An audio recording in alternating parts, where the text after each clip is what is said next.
5 जून. वैराग्य वाचून सारा परमार्थ लटकाय. पक्ष्यांची पिले त्यांच्या पंखाखाली वाढतात, त्याप्रमाणे घरातल्या माणसांना आपण प्रेमाच्या आश्रयात ठेवावं. आपण त्यांच्यावर प्रेम करतो याची जाणीव ज्याला असेल त्याची दोष काढलेले त्याला बोचत नाहीत. आईने मुलाचे दोष त्याला सांगितले तरी त्याला वाईट वाटत नाही. रोग्याच्या अंगातला ताप निघाला की त्याला शक्तीचे औषध लागू पडते, कारण शक्ती येणे हे स्वाभाविक आहे. त्याप्रमाणे अंतःकरण शुद्ध झाले की परमार्थ सोपा बनतो.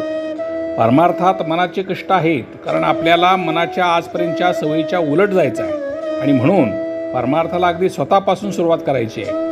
आतमध्ये भगवंताचा अनुसंधान ठेवून बाहेरून वृत्ती आवरण्याचा जो प्रयत्न करतो त्याला परमार्थाचा अनुभव फार लवकर येतो.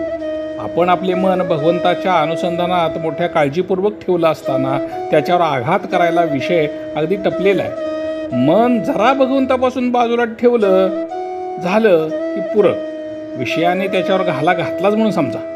साधकाने रात्रंदिवस अगदी डोळ्यात तेल घालून जपलं पाहिजे. म्हणून परमार्थ म्हणजे अखंड सावधानता.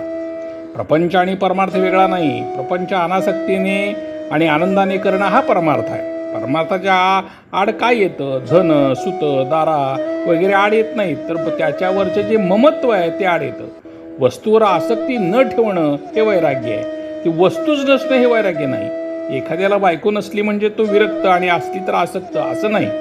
बायको असून लंपट नसेल तो विरक्त आहे. ते परमात्म्याने दिलं हे त्याचं आहे असं मानून आनंदात राहणं हे वैराग्य. या भावनेने राहून जो इंद्रियाच्या नादी लागत नाही तो वैरागी.